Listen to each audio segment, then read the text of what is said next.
ৰাজ্যত ৰাছেল ভাইপাৰৰ আতংক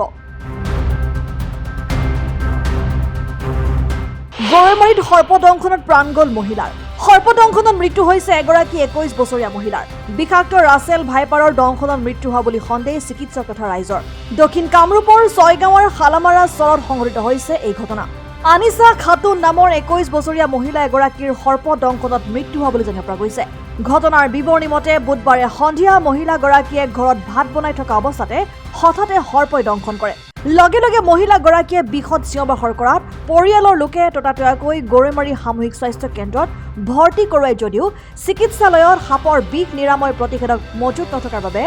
বকু স্বাস্থ্য কেন্দ্ৰলৈ লৈ যোৱাৰ পথতে মহিলাগৰাকীৰ মৃত্যু ঘটে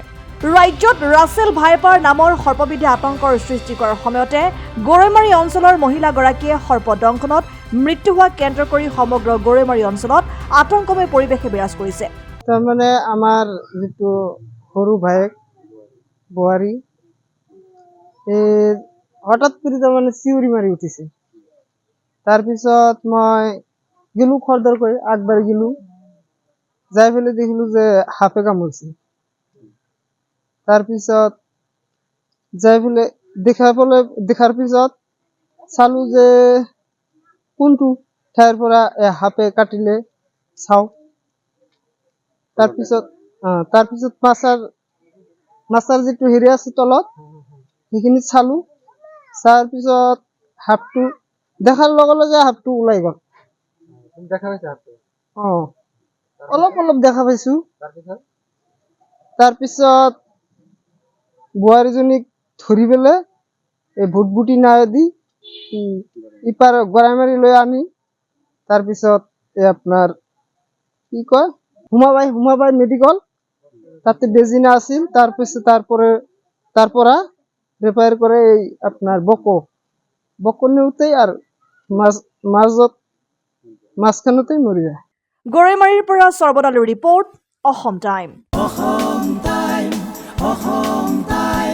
ৰাইজৰ কণ্ঠ অসম টাইম ঘৰত আনন্দ আৰু সম্পৰ্কৰ চমক বজাই ৰাখিবলৈ জৰুৰী হৈছে সকলো আনন্দময় মুহূৰ্তত মৰমৰ উপহাৰ দিয়াটো সেইবাবে মধুশ্ৰী জুৱেলাৰ্ছে আনিছে সকলো ৰঙীন ক্ষণৰ বাবে বিশেষ গহনা হীৰাৰে হওক সোণৰে হওক বা ৰূপৰে হওক শ্ৰেষ্ঠ ডিজাইনছ আৰু হলমাৰ্কযুক্ত গহনাই ৰাখে সম্পৰ্কক নিখুঁত তেনেহ'লে আজিয়ে আনক আনন্দ মধুশ্ৰী জুৱেলাৰ্ছৰ সৈতে